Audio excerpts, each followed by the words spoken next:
طبعا هەمیشە لە دوای پێغەمبەر صلی الله عليه وآله وسلم لە دوای خلافەی ڕاشیدە بە تایبەتی یا لە دوای وەفاتی ئیمام عومەر و شەهیدبوونی ئیمام عومەر ململانەیە. جارێکیان ئیمام عومەر خەوێک ئەبینێ، خەوەکە ئەگەڕێتەوە ئەفەرمێ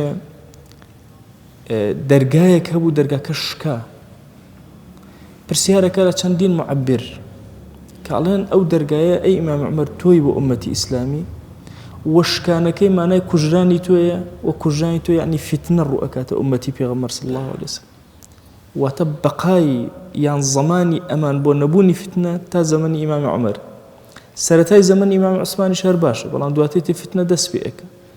تەسەوورکەن لە خولەفای ئومەتی ئیسلامی ئیمام عومەر شەهید کراوە، ئیمام عوثمان شەهید کراوە، ئیمام عەلی شەهید کراوە، ئیمام حەسەن محاولەی شەهادەتی کراوە، ئیمام معاویە محاولە کراوە شەهید کراوە. والحاڵ بەردەوام ململانەیەکی گەورەی سیاسی لەناو ئومەتی ئیسلامیە دروست بوو.